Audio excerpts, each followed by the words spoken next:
ప్రభునందు ప్రియులారా, ఈ ఉదయ కాలంన మరి మార్నింగ్ కాన్ఫరెన్స్ లో 4995వ రోజుని దేవుడు నడిపించిన రీతిని బట్టి దేవుని స్తుతిస్తూ ఉన్నాం. దేవుడు ఆశీర్వాదకరంగా దీవెనకరంగా ఈ ఉదయాన్ని ఇచ్చారు. జూలై నెల 16వ తేదీన గురువారం ఆయన పాదశని మనం నడిపించబడ్డాం. మరి ఈ మార్నింగ్ కాన్ఫరెన్స్ ను ప్రార్థనతో ప్రారంభించుకుందాం. బ్రదర్ పాల్ శ్రీరాములు అంకుల్ ప్రార్థన చేసి కూడిక ప్రారంభిస్తారు. బ్రదర్ వందనాలు. Brother Paul Sriramulu. వందనాలు, అందరికీ వందనాలు. ప్రియంగలైనా జయంగల మా తండ్రి, మీ పాదాలకు స్తుతులు స్తోత్రాలు చెల్లిస్తున్నామైనా. లోకంలోకి వెళ్ళక ముందు మీ ముఖదర్శనం చేసుకొని మీ పాద సన్నిధిలో కనపడటకు మరొక తరుణం ఇచ్చిన స్తోత్రాలు. ఈ దినవసం లేక అనేక మంది లోకాన్ని ఇచ్చినారు ప్రభు, వారి కన్నా గొప్పవారం కాదు కానీ మమ్మల్ని ప్రేమించి మీ దయగల మాటలకు మరొక తరుణం ఇచ్చినారు. స్తోత్రాలు చెల్లిస్తున్నాం. మా గృహాల్లోకే అనుదినము ప్రభు తల్లి నీ దాసుని వనవాసుని ఏర్పాటు చేసుకొని దినముకు దాసుని ఏర్పాటు నాయన మీ అర్థమానాన్ని మేము ఆత్మీయంగా బలపడటకు ప్రభు తండ్రి మీ దాసుని ద్వారా అనేక సత్యాలు వింటున్నాం. విన్న వాక్యం హృదయంలో భద్రపరుచుకొని చూపండి. మీ దాసుడు ప్రభు తండ్రి నైనా జాన్ మార్క్ గారు ప్రభు తండ్రి చెన్నై నుంచి మీ వర్తమానం అందించుండగా ప్రభు నాయన తెలుగులో అనువాదం రవి గారు ప్రభు చెన్నై నుంచి నాయన తెలుగులో అనువాదం చేస్తుండగా నేను దాసులను నాయన తల్లి ఆత్మతో నింపి మీ దయగల మాటలు చూపండి. ఎన్నికల చెవి గ్రహింపులు హృదయం చూపించండి. నెట్ ద్వారా కరెంటు ద్వారా తొందర లేకుండా ధారాళంగా మీ మాట విని మిమ్మల్ని మయంపరిచి వాక్యాన్ని గ్రహించమని, పాటల ద్వారా మీరే మయం పొందమని, ఇంకా రావాల్సిన వారి సకాలంలో వచ్చి మీ కృపను గ్రహించమని, ఈ దినం మొదట మీ కాపుదల భద్రతను గ్రహించండి. మీ మయమార్థంగా పాడబోటుకు మీ కృపను గ్రహించమని, మా కొరకై ప్రాణం పెట్టి మా కొరకై తిరిగి లేచి తిరిగి రానందుకు స్తోత్రాలు చేస్తూ మా రక్షకుడు మా విమోచకుడు సజీవుడైన యేసయ్య అతి శ్రేష్టమైన నామమున ప్రార్థించి వేడుకుంటున్నాం తండ్రి. ఆమేన్. పెద్దలు పాల్ శ్రీరాములు గారికి ప్రేమ వందనాలు. ప్రియులారా, మనం ఇప్పుడు ఒక పాట విందాం. ఎలీషా బాబు గారు పాడతారు. వందనాలు. మధురమైనది నా యేసు ప్రేమ, మరపురానిది నా తండ్రి ప్రేమ, మరువలేనిది నా యేసుని ప్రేమ, మధురాతి మధురం నా ప్రియుని ప్రేమ. ప్రేమా ప్రేమా ప్రేమా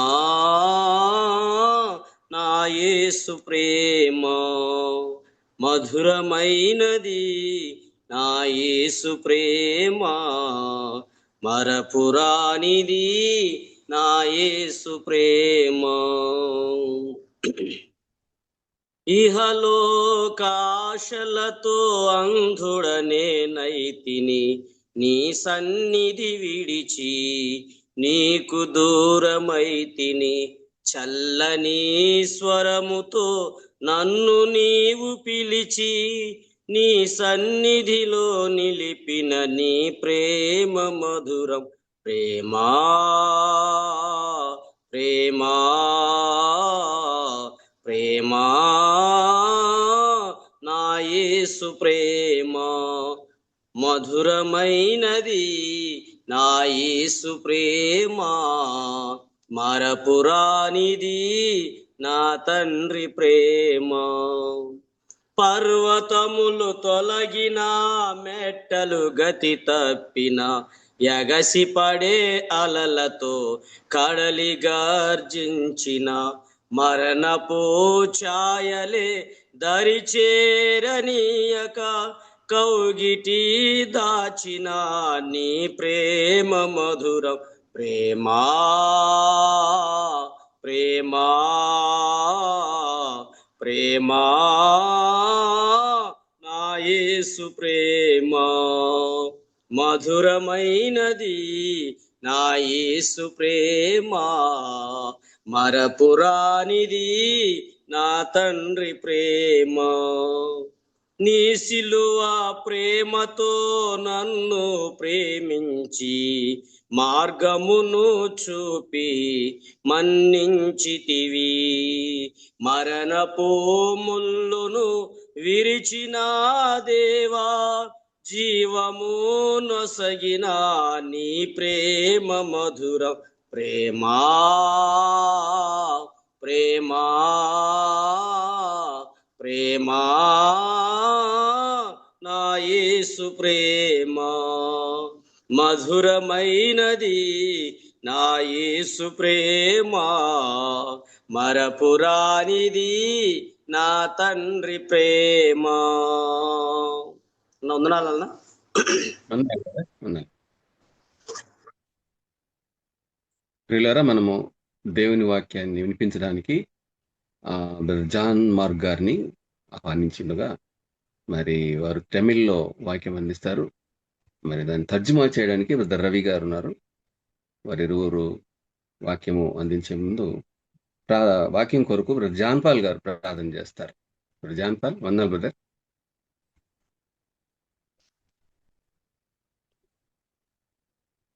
నిరాకార స్వరూపుడమైనటువంటి మా తండ్రి, నిరంతరము స్తోత్రార్హుడైనటువంటి దేవా, స్తుతులు చెల్లిస్తా ఉన్నాము. నిత్య నివాసి అయినటువంటి దేవు, మమ్మల్ని ప్రేమించి మా కొరకాయ నిలువెల్లా నువ్వు పొందినటువంటి గాయాలలో మాకు ఇచ్చినటువంటి నిత్య రక్షణకై స్తోత్రాలు చెల్లిస్తున్నాము నాయన. మరొక నూతన దినమును మాకు ఇచ్చావు తండ్రి. మాకు ఇచ్చినటువంటి ఆయుష్, ఆరోగ్యము, పరిశుద్ధతతో సహవాసమును బట్టి దేవా మీకు ఎంతో వందనాలు చెల్లిస్తా ఉన్నాం. కొంత సమయం ప్రభా మీ లేఖనాలు, మీ వాక్యం వినటానికి ఇష్టపడుతూ మీ సన్నిధికి వచ్చాము నాయన. కృపతో జ్ఞాపకం చేసుకునండి. నేడు దినం కార్యక్రమము తండ్రి అధ్యక్షత వహిస్తున్నటువంటి రవి మనోహర్ అన్న గారి కొరకు మీ సన్నిధిలో ప్రార్థన చేస్తున్నాము నాయన. మీ మాటల నిమిత్తమై మీ పక్షముగా నిలబడబోతున్నటువంటి దేవా జాన్ మార్క్ గారి కొరకు, తర్జుమా చేస్తున్నటువంటి బ్రదర్ కొరకును మీ సన్నిధిలో ప్రార్థన చేస్తున్నాము నాయన. దేవా మరి తండ్రి, మరి మీ చిత్తమైతే ఈ సహవాసం, ఈ పరిచర్య, ఈ ధ్యానాలు మీ రాకడ వరకు కొనసాగటానికి సహాయం చేయండి. మహాగణుడు, మహోన్నతుడు, శక్తిమంతుడు, సజీవుడైన సుప్రభు నామమున ప్రార్థిస్తున్నాము తండ్రి. ఆమేన్. వందనాలు బ్రదర్. అన్నా బ్రదర్ జాన్ మార్క్ గారు వాక్యం అందిస్తారు చెన్నై నుండి. తర్జుమా చేయడానికి బ్రదర్ రవి గారిని ఆహ్వానించున్నాం. మరి ఇరువురికి సమయాన్ని అప్పగిస్తున్నాం. మరి బ్రదర్ వందనాలు బ్రదర్, చాలా కాలం తర్వాత వచ్చారు. దేవునికి స్తోత్రం. వందనాలు. బాగున్నారా? బాగున్నాను, మీరు బాగున్నారా? అనిపిస్తున్నాను. ఓకే, అందరికి వందనాలు. కర్తరుடைய పరిశుద్ధ నామం మహిమపడువதாக. దేవుని యొక్క పరిశుద్ధ నామం మహింపరచబడునుగాక. உங்கள் எல்லாரையும் ஏறக்குறைய ஒரு வருஷம் கழிச்சு விதமாய் பார்ப்பதில் நான் மிகுந்த மகிழ்ச்சியுள்ளவனாக இருக்கிறேன். ఇంచుమించుగా 1 సంవత్సరం తర్వాత మరలా మీ అందరినీ ఇలాగ చూచట్లో నేను చాలా సంతోషిస్తుంటున్నాను. ஒரு வருஷம் ஆச்சு அப்படின்னு அங்கிள் ஜெபம் பண்ணும்போது தான் தெரிஞ்சுது. ஏன்னா அங்கிள் டேட் வாரியா சொல்லி ஜெபம் பண்றாரு. 1 సంవత్సరము గడిచిపోయిందని చెప్పి అంకుల్ ప్రార్థన చేస్తుంటే, అంకుల్ అక్కడ డేట్తో సహా ప్రార్థన చేస్తున్నప్పుడు నాకు తెలిసింది. ஸோ நீங்கள் எல்லாரும் எனக்காக ஜெபம் பண்ணிட்டு இருக்கிறீங்க. உங்க எல்லாருக்கும் நன்றி தெரிவித்துக் கொள்கிறேன். మీరందరూ మా కొరకు ప్రార్థన చేస్తూ ఉంటున్నారు కాబట్టి మీ అందరికీ నా యొక్క ప్రేమ వందనాలు తెలియజేస్తూ ఉంటున్నాను. இந்த ஐக்கியம் உண்மையாக ரொம்ப ఆశీర్వాదமான ఐక్యం, அதில் சந்தேகம் இல்லை. ఈ యొక్క సహవాసం అనేది చాలా ఆశీర్వాదకరమైనటువంటి సహవాసము, అందులో ఎలాంటి సందేహం లేదు. நீங்க எல்லாரும் ஜெபம் பண்ணிட்டு இருக்கிறீங்க. உங்க எல்லாருடைய ஜெபத்தினுடைய பலனாகத்தான் இந்த ஊழியமான விதமாக தொடர்ந்து நடந்து கொண்டிருக்கிறது. మీరందరూ ప్రార్థన చేస్తున్నారు కాబట్టి ఈ యొక్క సేవా పరిచర్య అనేది చాలా చక్కగా ఆశీర్వాదకరముగా జరుగుతూ ఉంటున్నది. தொடர்ந்து விதமாய் நடைபெற ஆண்டவர் நமக்கு உதவி செய்வாராக. విడువక ఇలాగనే యొక్క పరిచర్య కొనసాగునట్లు ప్రభు మనకు సహాయం చేయనుగాక. நாம் ஒரு வேத பகுதியை வாசித்து நாம் தியானம் செய்யலாம். మనము ఒక లేఖన భాగమును చదువుకొని మనము అందులో నుంచి కొన్ని సంగతులు మనం ధ్యానం చేసుకుందాం. எஸ்ராவின் புஸ்தகம் 1ஆம் அதிகாரம் அதனுடைய முதல் 2 வசனங்களை நாம் வாசிக்க கேட்போம். ఎజ్రా గ్రంథము 1వ అధ్యాయము 1-2 వచనాలు మనం చదువుకుందాము. పారసిక దేశపు రాజైన కోరేసు ఏలుబడిలో 1వ సంవత్సరమందు ఇర్మియా ద్వారా పలుకబడిన తన వాక్యమును నెరవేర్చుటకై యెహోవా పారసిక దేశపు రాజైన కోరేసు మనసును ప్రేరేపింపగా అతడు తన రాజ్యమందంతటా చాటింపు చేయించి వ్రాత మూలముగా ఇట్లు ప్రకటన చేయించెను. పారసిక దేశపు రాజైన కోరేసు ఆజ్ఞాపించినదేమనగా, ఆకాశమందలి దేవుడైన యెహోవా లోకమందున్న సకల జనములను నా వశము చేసి యూదా దేశమందున్న యెరూషలేములో తనకు మందిరమును కట్టించుమని నాకు ఆజ్ఞ ఇచ్చి ఉన్నాడు. வாசித்த இந்த வேத பகுதியை கர்த்தர் நமக்கு ஆசீர்வதித்து கொடுப்பாராக. చదవబడిన యొక్క లేఖన భాగము ప్రభు మనకు ఆశీర్వదించి అనుగ్రహించునుగాక. எஸ்ராவினுடைய புஸ்தகமானது இஸ்ரவேலருடைய சரித்திரத்தில் மிக முக்கியமான ஒரு புஸ்தகமாக இருக்கின்றது. ఈ యొక్క ఎజ్రా గ్రంథం అనేది ఇశ్రాయేల్ యొక్క చరిత్రలో చాలా ప్రాముఖ్యమైన ఒక గ్రంథంగా ఉంటున్నది. இஸ்ரவேலர்களுடைய 70 வருஷ பாபிலோனிய அடிமைத்தனத்திற்கு பிறகு என்ன நடந்தது என்பதை விளக்கி சொல்லக்கூடிய ஒரு புஸ்தகமாக இது இருக்கின்றது. ఇశ్రాయేల్ ప్రజల యొక్క బబులోను చెర తర్వాత వారిలో జరిగినటువంటి ఒక అనేకమైన సంగతులను ఈ యొక్క పుస్తకము తెలియజేస్తూ ఉంటున్నది. సో இஸ்ரவேலருடைய சரித்திரத்தினுடைய ஒரு தொடர்ச்சியை இந்த எஸ்ராவின் புஸ்தகத்திலேயும் நெகேமியாவின் புஸ்தகத்திலேயும் நாம் படிக்க முடிகிறது. ఇశ్రాయేల్ యొక్క ప్రారంభమును విడువక ఈ యొక్క ఎజ్రా గ్రంథము అదే విధంగా నెహెమియా గ్రంథము మనకు తెలియజేస్తూ ఉంటున్నది. సో அவங்களுடைய சரித்திரத்தை இங்கே நாம் பார்க்க முடிகின்றது. వారి యొక్క చరిత్రను ఇక్కడ మనము చూడగలుగుతూ ఉంటున్నాము. இந்த புஸ்தகம் ஆரம்பிக்கும் போது எரேமியாவின் வாயினால் கர்த்தர் சொன்ன வார்த்தை நிறைவேறும்படி என்று ఆరంభిக்கிறதை நாம் பார்க்கின்றோம். ఇక్కడ ప్రారంభిస్తూ ఉంటున్నప్పుడు ఈ రీతిగా ప్రారంభిస్తూ ఉంటున్నాడు. ఇర్మియా ద్వారా పలుకబడిన తన వాక్యమును నెరవేర్చుటకై అనే ఒక మాటను మనం చూస్తున్నాము. அதே முந்தின அதிகாரத்துல 2 நாளாகமம் 36ஆம் அதிகாரம் 21ஆம் வசனத்தை நாம் வாசிக்கும் போது, అదే 2వ దినవృత్తాంతుల గ్రంథము 36వ అధ్యాయము 2వ వచనమును మనం గమనించి చూసినట్లయితే 21వ వచనాన్ని మనం గమనించి చూసినట్లయితే 2 నాளாகమం 36ஆம் அதிகாரம் 21ஆம் వచనం, 2వ దినవృత్తాంతముల గ్రంథము 36వ అధ్యాయము 2వ వచనమును 21వ వచనమును మనం గమనించి చూసినట్లయితే, ఇర్మియా ద్వారా పలుకబడిన యెహోవా మాట నెరవేరుటకై విశ్రాంతి దినములను దేశము అనుభవించు వరకు ఇది సంభవించెను. దేశము పాడుగానున్న 70 సంవత్సరముల కాలము అది విశ్రాంతి దినములు అనుభవించెను. இங்கே வாசிக்கும் பொழுது கர்த்தர் எரேமியாவின் வாயினால் சொன்ன வார்த்தை நிறைவேறும்படிக்கு என்று நாம் அங்கேயும் வாசிக்கின்றோம். ఇక్కడ చదువుతుంటున్నప్పుడు ఇక్కడ కూడా ఇర్మియా ద్వారా పలుకబడిన యెహోవా మాట నెరవేరుటకై అనే మాటను మనం చదువుతుంటున్నాము. அங்க 2 நாளாகமம் 36:21 70 வருஷத்திற்கு முன்பதாக அவர்கள் சிறையிருப்புக்கு போவதற்காக சொல்லப்பட்ட வார்த்தையாக இருக்கின்றது. ఇక 2వ దినవృత్తాంతముల గ్రంథము 36:21లో చెప్పబడిన ఈ యొక్క మాట వారు బబులోను చెరకు వెళ్ళేదానికి ముందుగా చెప్పబడిన మాట ఉంటున్నది. அவர்கள் சிறையிருப்புக்கு போவார்கள் என்ற எச்சரிப்பின் வார்த்தையாக அது காணப்படுகின்றது. వారు చెరకొని పోబడతారు అనే సంగతిని హెచ్చరికగా వారికి తెలియజేస్తూ ఉంటున్నాడు. கர்த்தருடைய வார்த்தை நிறைவேறும்படி என்று சொன்னால் దేవుని యొక్క మాట నెరవేర్చబడినట్లు అని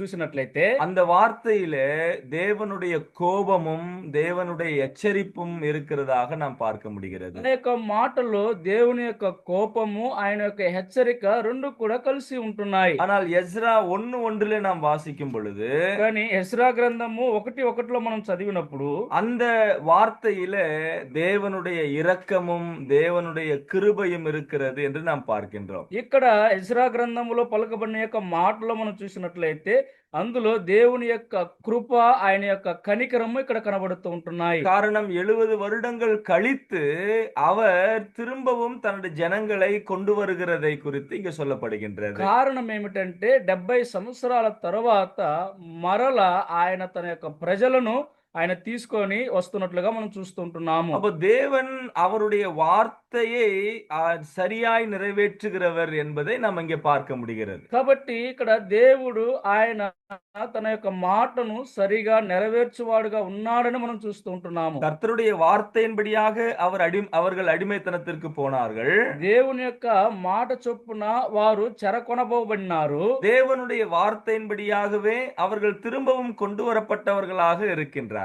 అదే విధంగా దేవుని యొక్క మాట చేతనే వారు మరలా అక్కడి నుంచి తీసుకొని రాబడ్డారు. அவருடைய வார்த்தையை நிறைவேற்றுவதற்காக அவர் செய்யக்கூடிய காரியங்கள் அதிசயமும் ஆச்சரியமுமாய் காணப்படுகின்றன. ఆయన యొక్క మాటను నెరవేర్చుటలో ఆయన ఆశ్చర్యకారములు అద్భుత కార్యములు చేసేవాడుగా ఉంటున్నాడు. அப்போ இந்த ரெண்டு வார்த்தையினுடைய ஒரு கண்ணோட்டத்தை நாம் முதலாவது நாம் ఈ சிந்திக்கலாம். యొక్క రెండు మాటల యొక్క ఒక ముఖ్య ఉద్దేశాన్ని మనము ధ్యానం చేద్దాము.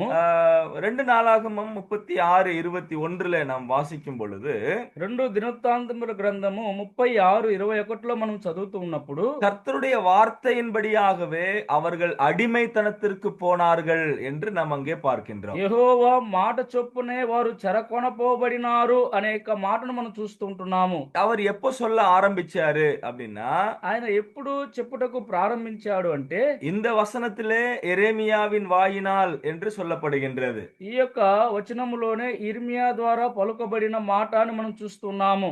எரேமியா 29ஆம் அதிகாரம் முழுவதும் நீங்க வாசிச்சு பாத்தீங்கன்னா ఇర్మియా గ్రంథము 21వ అధ్యాయం 29వ అధ్యాయం అంతా కూడా మీరు చదివి చూసినట్లయితే அந்த அதிகாரம் முழுவதிலேயும் அவர்கள் అడిమైతనத்திற்கு போகிறதை முன்கூட்டியே அவர் హెచ్చరిக்கிறதை நாம் பார்க்க முடிகிறது. ఆ యొక్క అధ్యాయం అంతా కూడా వారు చెరకొనపోబడుటకు బడినటువంటి సంగతులన్నీ కూడా ముందుగానే అక్కడ తెలియపరిచి ఉంటున్నాడు. அவர்கள் அடிமைத்தனத்திற்கு எதற்காக போவார்கள், எப்படி போவார்கள், யார் வந்து அவர்களை கொண்டு செல்லுவார்கள், இந்த விளக்கங்கள் எல்லாம் அந்த அதிகாரத்திலே சொல்லப்பட்டிருக்கிறது. వారు బానిసలుగా ఆ యొక్క దేశమునకు ఎందుకు కొనిపోబడతారు, ఎవరి ద్వారా కొనిపోబడతారు, ఆ యొక్క సంగతులన్నీ కూడా ఆయన ముందుగానే అక్కడ రాయించి ఉంచాడు. அப்போ அந்த வார்த்தை எரேமியாவினால் அறிவிக்கப்பட்டது. ఆ యొక్క మాట ఇర్మియా ద్వారా అక్కడ ప్రకటించబడి ఉంటున్నది. ஆனால் அதற்கு முந்தின காலங்களிலிருந்தே கர்த்தர் இதை குறித்ததான எச்சரிப்பு கொடுத்தவராக இருக்கின்றார். కానీ దానికి సంబంధించినటువంటి అనేకమైన హెచ్చరికలను దేవుడు ముందుగానే అనేకుల ద్వారా అక్కడ హెచ్చరిస్తూ వస్తున్నాడు. ஆனால் இங்கே சொல்லப்பட்டிருக்கக்கூடிய ஒரு காரணத்தை நாம் அங்கே பார்க்க முடிகிறது. కానీ ఇక్కడ చెప్పబడిన ఒక కారణమును మనం చూడగలము. அவர்கள் அடிமைத்தனத்திற்கு போவதற்கான காரணம் వారు బానిసలుగా వెలుటకు గల కారణము 21ஆம் வசனத்திலே 21వ వచనములో தேசம் தன்னுடைய ஓய்வு வருஷங்களை ரம்மியமாய் அனுபவித்து தீரும் மட்டும் அது பாழாய் கிடந்த நாளெல்லாம், அதாவது 70 வருஷம் முடியும் மட்டும் ஓய்ந்திருந்தது என்று நாம் அங்கே வாசிக்கின்றோம். మధ్య భాగంలో నుంచి మనం గమనించి చూసినట్లయితే దేశము పాడుగానున్న 70 సంవత్సరముల కాలము అది విశ్రాంతి దినములను అనుభవించెను అనే మాటను మనం చూస్తూ ఉంటున్నాము. கவனிச்சு பாருங்க, ஆண்டவர் 70 வருஷம் அது அடிமை, அதாவது தேசமானது ஓய்வை அனுபவிக்க வேண்டும் என்று சொல்லுகின்றது. అక్కడ గమనించి చూడండి, 70 సంవత్సరాలు ఆ యొక్క దేశము విశ్రాంతిని అనుభవించాలి అని అక్కడ తెలియజేస్తుంటున్నాడు. அப்போ தேசம் எப்படி அனுபவிக்கும் ஓய்வை? ఆ యొక్క దేశము ఎలాగూ విశ్రాంతిని అనుభవిస్తుంది? இஸ்ரவேலர்களுக்கு ஓய்வு நாட்கள் என்று கொடுக்கப்பட்டிருக்கிறது. ఇశ్రాయేలు ప్రజలకు విశ్రాంతి దినములు ఇవ్వబడి ఉంటున్నాయి. వారத்தின் 7வது நாள் ஓய்வு நாள் என்று பார்க்கிறோம். వారములో చివరి దినం అనగా 7వ దినము ఇది విశ్రాంతి దినముగా చెప్పబడుతుంటున్నది. 7வது வாரம் ஓய்வு வாரம் என்று பார்க்கின்றோம். 7వ వారము అది విశ్రాంతి వారము అని అంటున్నాము. 7வது மாதம் அது ஓய்வு மாதம் என்று அழைக்கப்படுகிறது. 7వ నెల 7వ మాసము అది విశ్రాంతి మాసముగా తెలియబడుతుంటున్నది. அதே போல 7வது வருஷம் அது அவர்களுடைய ஓய்வு வருஷமாக தேவன் அவர்களுக்கு கொடுத்திருக்கின்றார். అదే విధముగా 7వ సంవత్సరము అది కూడా విశ్రాంతి సంవత్సరముగా అక్కడ చెప్పబడి ఉంటున్నది. லேவியராகமம் 25ஆம் அதிகாரத்தை எடுத்து பார்ப்போம். లేవియ కాండము 25వ అధ్యాయాన్ని మనం చూద్దాము. முதல் 4 వசனங்களை நாம் వాసిக்கலாம். మొదటి 4 వచనాలను మనం చదువుకుందాము. మరియు యెహోవా సీనాయి కొండ మీద మోషేకు ఇలాగు సెలవిచ్చెను, నీవు ఇశ్రాయేలులతో ఇట్లనము, నేను మీకు ఇచ్చుచున్న దేశములోనికి మీరు వచ్చిన తరువాత ఆ భూమి కూడా యెహోవా పేరట విశ్రాంతి కాలమును ఆచరింపవలెను. 6 సంవత్సరములు నీ చేను విత్తవలెను. 6 సంవత్సరములు నీ ఫలవృక్షముల తోటను బద్దించి దాని ఫలములను కూర్చుకొనవచ్చును. 7వ సంవత్సరము భూమికి మహావిశ్రాంతి కాలము, అనగా యెహోవా పేరట విశ్రాంతి సంవత్సరముగా ఉండవలెను. అందులో నీ చేను విత్తకూడదు, నీ ఫలవృక్షముల తోటను శుద్ధిపరచకూడదు, నీ కారుచేల పంటను కోసుకొనకూడదు, శుద్ధిపరచి నీ వృక్ష ఫలములను ఏరుకొనకూడదు. అది భూమికి విశ్రాంతి సంవత్సరము. இந்த பகுதியில ஓய்வு பூமிக்கு கொடுக்கப்படுகிறது, தேசத்துக்கு கொடுக்கப்படுகின்றது. ఇక్కడ విశ్రాంతి అనేది భూమికి అంటే దేశమునకు ఇవ్వబడి ఉంటున్నది. సో தேசமானது ஒருபோதும் விதை விதைக்க கூடாது என்று ஆண்டவர் அங்கே சொல்லுகின்றார். ఆ యొక్క దేశము ఏ మాత్రము కూడా విత్తనములను విత్తకూడదు అనే యొక్క సంగతిని ఇక్కడ తెలియజేస్తూ ఉంటున్నాడు. 6 வருஷங்கள் அவர்கள் விதைக்கலாம், செய்யலாம், அறுவடை பண்ணலாம், இதெல்லாம் ஆண்டவர் கொடுத்திருக்கிறார். 6 సంవత్సరాలు వారు విత్తవచ్చు, వారు కోయవచ్చు, పంటను సమకూర్చుకొనవచ్చు. ஆனால் 7வது வருஷத்திலே அவர்கள் விதைக்க கூடாது, அறுக்க கூடாது, தானாய் விளைந்ததை கூட அறுக்க கூடாது என்று ஆண்டவர் சொல்லுகிறார். ఇక్కడ 7వ సంవత్సరము వచ్చినప్పుడు వారు విత్తకూడదు, ఆ యొక్క పంటను కోయకూడదు, తనంతట తాను మొలచిన ఆ యొక్క పంటను కూడా వారు కోయకూడదని ఇక్కడ దేవుడు చెప్తూ ఉంటున్నాడు. முற்றிலுமாக அது என்னவா இருக்கணும், ஓய்ந்திருக்க வேண்டும் என்று பார்க்கின்றோம். అది పరిపూర్ణంగా సంపూర్తిగా అది విశ్రాంతి దినముగా ఉండాలి అని తెలియజేస్తుంటున్నాడు. ஒரு வருஷம் ஃபுல்லா ஓய்வு வருஷமாக கொடுக்கப்படும் போது அந்த வருஷம் பூரா என்ன பண்ண வேண்டும், ఒక సంవత్సరం అంతా కూడా విశ్రాంతి దినము అని తెలియజేసినప్పుడు ఆ యొక్క సంవత్సరం అంతా మనం ఏమి తినాలి? 4ஆம் வசனம் சொல்லுகிறது, அந்த வருஷத்துல என்ன செய்ய வேண்டும் என்றால் கர்த்தருக்கென்று ஓய்ந்திருக்கும் ஓய்வு என்று அங்க சொல்லப்பட்டிருக்கின்றது. 4వ వచనములో ఏం తెలియజేస్తున్నాడంటే అది యెహోవా పేరిట విశ్రాంతి సంవత్సరముగా ఉండవలెను అని తెలియజేస్తుంటున్నాడు. கர்த்தருக்கென்று ஓய்ந்திருக்கக்கூடிய வருஷம், అది యెహోవా పేరిట విశ్రాంతి సంవత్సరము. அப்படின்னா என்ன அர்த்தம்? అంటే అర్థం ఏమిటి? அவர்கள் தங்களுடைய வேலைகளை எல்லாம் விட்டுவிட்டு వారు వారి వారి యొక్క పనులన్నీ విడిచిపెట్టి ஒரு வருஷம் ஃபுல்லா பண்டிகை கொண்டாட வேண்டிய வருஷமாக இருக்கிறது. ఒక సంవత్సరం అంతా కూడా వారు పండుగను ఆచరించవలసినటువంటి కార్యమై ఉంటున్నది. ஓய்வு நாள் அது அவர்களுக்கு பண்டிகை நாளாக இருக்கிறது. విశ్రాంతి దినము అది వారికి పండుగ దినమై ఉంటున్నది. ஓய்வு வாரம் அது அவர்களுக்கு பண்டிகை வாரமாக இருக்கிறது. విశ్రాంతి వారము అది వారికి విశ్రాంతి పండుగ వారముగా ఉంటున్నది. ஓய்வு மாதம் அவர்களுக்கு பண்டிகை மாதமாக இருக்கிறது. విశ్రాంతి మాసము అది వారికి పండుగ మాసమై ఉంటున్నది. அதே போல ஓய்வு வருஷம் அவர்களுக்கு பண்டிகை வருஷமாக இருக்கின்றது. అదే విధముగా విశ్రాంతి సంవత్సరము వారికి పండుగ సంవత్సరం అయి ఉంటున్నది. அப்போ ஒரு வருஷம் அவர்கள் பண்டிகை கொண்டாட வேண்டும். కాబట్టి ఒక సంవత్సరం అంతా కూడా వారు ఆ యొక్క పండుగను ఆచరించాలి. என்ன செய்யணும்? ఏం చేయాలి? ஆண்டவரை துதிக்கணும், ప్రభువుని స్తుతించాలి, பாட வேண்டும், ఆయన పాడాలి, ஆண்டவரை உயர்த்த வேண்டும், ఆయనను హెచ్చించాలి. ஆண்டவருக்கென்று செய்ய வேண்டிய காரியங்களை அவர்கள் அந்த ஒரு வருஷம் முழுவதும் அவர்கள் செய்ய வேண்டியவர்களாக இருக்கிறார்கள். ప్రభువుకు చేయవలసినటువంటి కార్యాలన్నీ కూడా ఆ యొక్క సంవత్సరం అంతా వారు చేసేవారుగా ఉండాలి. இது கர்த்தர் கொடுத்த நித்திய கட்டளையாக அவர்களுக்கு இருக்கின்றது. ఇది దేవుడు వారికి ఇచ్చినటువంటి నిత్యమైనటువంటి ఆజ్ఞ ఉంటున్నది. அப்ப அந்த கட்டளையை அவர்கள் நிறைவேற்ற தவறினவர்களாக இருக்கிறார்கள். ఆ యొక్క ఆజ్ఞను వారు చేయుటలో అనుసరించుటలో వారు తప్పిపోయిన వారుగా ఉన్నారు. ஒரு வருஷம் அவங்க விதைக்காம இருந்தாங்கன்னா ஒரு கேள்வி எழும்புறதுக்கு வாய்ப்பு இருக்கு இல்லைங்களா? ఒక సంవత్సరం అంతా కూడా వారు విత్తకపోయినట్లయితే అప్పుడు ఒక ప్రశ్న అక్కడ లేవనెత్తబడుతుంది కదా. என்ன கேள்வி? ఏమిటి ఆ ప్రశ్న? அப்போ 7வது வருஷத்துல என்னையா சாப்பிடுறது? అలాగైతే 7వ సంవత్సరంలో ఏమయ్యా మేము తినాలి? அந்த கேள்வி அவங்களுக்கு வரும்னு ஆண்டவருக்கு முன்னாடியே தெரியும். ఆ యొక్క ప్రశ్న వారిలో నుంచి వస్తుందని దేవుడికి ముందుగానే తెలుసు. லேவியராகமம் 25 20ஆம் வசனத்துல 21ஆம் வசனத்துல வாசிக்கும் போது లేవియ కాండము 25 20 21 22 20 21 22 వచనాలు మనం గమనించి చూసినట్లయితే, 7వ ఏట మేము ఏమి తిందుము, ఇదిగో మేము చల్లను పంట కూర్చను వల్ల కాదే అనుకుందురేమో. ஆ. అయితే నేను 6వ ఏట నా దీవెన మీకు కలుగునట్లు ఆజ్ఞాపించేదను, అది 3 ఏండ్ల పంటను మీకు కలుగజేయును. మీరు 8వ సంవత్సరమున విత్తనములు విత్తి 9వ సంవత్సరము వరకు పాత పంట తినెదరు, దాని పంటను కూర్చు వరకు పాత దాన్ని తినెదరు. எஸ் 6ஆம் வருஷத்திலே உங்களுக்கு 3 மடங்கு விதையானது பலனானது கொடுக்கிறது. 6వ సంవత్సరములో మీరు విత్తే ఆ యొక్క పంట 3 ఫలమును మీకు ఇస్తుంది. அது 6வது வருஷத்துக்கான பலன். అది 6వ సంవత్సరమునకు తగిన ఆహారము.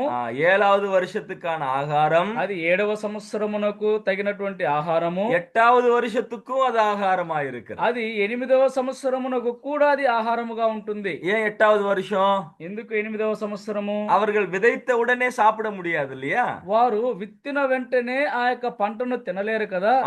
அவர்கள் விதைத்து அது நன்றாக வளர்ந்து அது அறுவடை செய்து அது தானியமாக்கி அதுக்கு ஒரு வருஷம் தேவைப்படும் என்று ஆண்டவர் அறிந்திருக்கின்றார். వారు విత్తనములు విత్తి ఆ యొక్క పంట అక్కడ పెరిగి దాన్ని కోసి దాన్ని ధాన్యముగా మార్చుటకు 1 సంవత్సర కాలము పడుతుందని దేవుడు తెలియజేస్తుంటున్నాడు. இப்போதுள்ள காலத்துல 3 மாசத்துல அறுவடை செஞ்சு சாப்பிடுறோம். ఇప్పుడున్నటువంటి కాల పరిస్థితుల్లో 3 నెలల్లోనే ఆ యొక్క పంటను మనము కోసుకొని తింటున్నాము. ஆனால் அந்த காலகட்டத்துல ஒரு வருஷம் தேவைப்படும் என்று ஆண்டவர் சொல்லுகின்றார். ఆ యొక్క కాల పరిస్థితులలో ఆ యొక్క పంట చేతికి వచ్చేదానికి 1 సంవత్సర కాలం పడుతుంది అంటున్నాడు. அப்ப ஆண்டவர் அங்க சொல்றாரு 9ஆம் வருஷம் வரை, அதாவது நீங்க அறுவடை செய்து சாப்பிடுகிற வரைக்கும் பழைய அறுவடையை சாப்பிடுவீர்கள் என்று அங்க ஆண்டவர் சொல்லுகின்றார். ఇక్కడ దేవుడు అంటున్నాడు, మీరు మరలా పంట కోసి తినేంత వరకు ఈ యొక్క పాత ధాన్యమునే మీరు తినేదరు అని అక్కడ తెలియజేస్తుంటున్నారు. நம்ம கடைக்கு போய் அரிசி வாங்கினா பழைய அரிசி இருக்குதான்னு கேட்போம் இல்லையா? మనం అంగడికి వెళ్ళి బియ్యం అడిగేటప్పుడు మనం ఏం అడుగుతామంటే పాత బియ్యం ఉన్నాయా అని అడుగుతాము. ஏன்னா புது அரிசியை விட பழைய அரிசி தான் சுவை அதிகம். ఎందుకంటే కొత్త బియ్యం కంటే పాత బియ్యం యొక్క రుచి ఎక్కువగా ఉంటుంది. ஆண்டவர் 3 வருஷத்துக்கு ஏற்ற பலனை 6வது வருஷத்திலேயே கொடுத்து விடுகின்றார். 3 సంవత్సరాలకు కావలసినటువంటి యొక్క ఆహారమును ప్రభు దేవుడు 6వ సంవత్సరములోనే ఇస్తున్నాడు. எது கொடுக்கிறாரு? ఎందుకు ఇస్తున్నాడు ఆయన? 7வது வருஷத்திலே சாப்பாட்டுக்காக நாம கவலைப்படக்கூடாது என்பதற்காக. ఎందుకంటే 7వ సంవత్సరములో మనము ఆహారము కొరకు మనము చింతించకుండా ఉండేదాని కొరకు இஸ்ரவேலர்கள் முழுமையாக தேவனை துதித்துக் கொண்டே ஆராதித்துக் கொண்டே இருக்க வேண்டும் என்ற அந்த யோசனையோட ఇశ్రాయేల్ ప్రజలందరూ కూడా ఇక 7వ సంవత్సరం అంతా కూడా ఆయన్ను స్తుతించి ఆయన్ను పాడేవారుగా ఉండేదాని కొరకు அதுக்காக தான் ஆண்டவர் 6வது வருஷத்திலேயே 3 மடங்கு பலனை கொடுக்கின்றார். అందును బట్టి దేవుడు 6వ సంవత్సరములోనే 3 అంతల యొక్క పంటను వారికి ఇస్తుంటున్నాడు. ஆனா இஸ்ரவேலர்கள் என்ன செய்தார்கள்? కానీ ఇశ్రాయేల్ ప్రజలు ఏం చేస్తున్నారు? அவர்கள் 6வது வருஷத்திலே 3 மடங்கு பலனை அறுத்தார்கள். వారు ఆ యొక్క 6వ సంవత్సరములో 3 అంతల పంటను వారు సమకూర్చుకున్నారు. ஆனால் 7வது வருஷத்துல ஓய்ந்திருக்க வேண்டிய அவர்கள் ஓய்ந்திருக்காமல் మరుబడియం విதைத்தார்கள். 7వ సంవత్సరంలో విశ్రాంతి సంవత్సరమును ఆచరించవలసిన యొక్క పరిస్థితిలో వారు విశ్రాంతిని ఆచరించకుండా వారు 7వ సంవత్సరం కూడా పంట విత్తనములు వేసి పంట కోసేవారుగా కనబడుతూ ఉంటున్నారు. அதைத்தான் அந்த 2 நாளாகமம் 36 வசனத்துல நாம வாசித்தோம். అదే మనము 2వ దినవృత్తాంతముల గ్రంథము 36:21లో మనం చదివాము. அவர்கள் 70 ஓய்வு வருஷங்கள் என்று அங்க சொல்லப்படுகிறது. అక్కడ 70 ఈ విశ్రాంతి సంవత్సరములని మనం చదువుతుంటున్నాము. 70 ஓய்வு வருஷங்கள். 70 విశ్రాంతి సంవత్సరములు. ஓய்வு வருஷங்கள் 70 என்று சொல்லுகின்றார். అక్కడ విశ్రాంతి సంవత్సరములు 70 అనేది తెలియజేస్తుంటున్నాడు. 7 வருஷத்துக்கு ஒரு வருஷம் ஓய்வு வருஷம். 7 సంవత్సరాలకు ఒక సంవత్సరము విశ్రాంతి సంవత్సరము. நான் சொல்றது புரியுதுங்களா? చెప్పేది అర్థమవుతుందా? 7 வருஷத்துக்கு ஒரு வருஷம் ஓய்வு வருஷம். 7 సంవత్సరాలకు అందులో ఒక సంవత్సరము విశ్రాంతి సంవత్సరము. அப்போ 70 ஓய்வு வருஷங்கள் அப்படின்னா అలాగైతే 70 విశ్రాంతి సంవత్సరములంటే 490 வருஷங்கள் கணக்கு போடும்போது 70 ஓய்வு வருஷங்கள் வருகிறது. 490 సంవత్సరాలను మనము లెక్క కట్టినట్లయితే అందులో 70 సంవత్సరాలు విశ్రాంతి సంవత్సరాలు వస్తుంటున్నాయి. அப்போ அவர்கள் 490 வருஷங்களாக அவர்கள் ஓய்வு வருஷங்களை கொண்டாடவில்லை. అలాగైతే వారు 490 సంవత్సరాలు విశ్రాంతి సంవత్సరములను వారు అక్కడ జరిగించలేదు. அதனால தான் ஓய்வு வருஷங்கள் 70 என்று ஆண்டவர் அங்கே சொல்லுகின்றார். అందును బట్టి దేవుడు 70 విశ్రాంతి సంవత్సరములని ఇక్కడ తెలియజేస్తుంటున్నాడు. அப்போ ஏறக்குறைய 500 வருஷங்களாக கர்த்தர் கொடுக்கிறதையும் சாப்பிடுகிறார்கள்.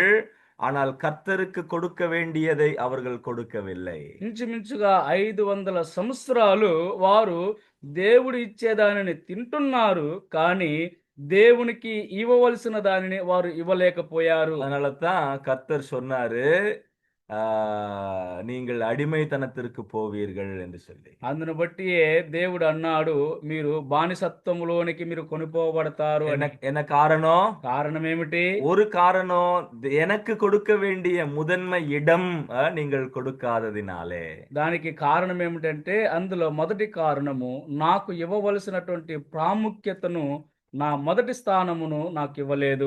நீங்கள் உங்களையே கட்டி எழுப்புகிறதற்கும் நீங்க சௌகரியமா இருக்கிறதுக்கும் இதுக்காக தான் முயற்சி பண்ணிக்கிட்டு இருக்கிறீங்களே தவிர, మీరు మిమ్మల్ని మీరు కట్టుకొనుట కొరకు, మిమ్మల్ని మీరు బాగుగా ఉంచుకొనుట కొరకై మీరు ప్రయాసపడుతున్నారే కానీ என்னுடைய காரியத்தில நீங்கள் அக்கறை செலுத்தாதவர்களாகவே இருக்கிறீர்கள். నా యొక్క విషయములో మీరు అక్కర లేని వారుగా కనబడుతూ ఉంటున్నారు. அப்ப ஆண்டவர் என்ன செய்யணும்? అలాగైతే ప్రభు ఏం చేయాలి? ஆண்டவரை ஞாபகப்படுத்த வேண்டும் இல்லையா?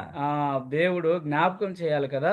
இப்ப அவர் நினைவுபடுத்துறாரு. ఇప్పుడు వారికి ఆయన జ్ఞాపకం చేస్తున్నాడు. எங்க நினைவுபடுத்துறாரு?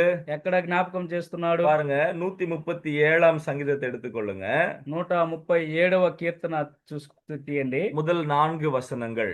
మొదటి 4 వచనాలు. 137ஆம் சங்கீதம் 1 முதல் 4 வசனங்கள். 137వ కీర్తన మొదటి 4 వచనాలు.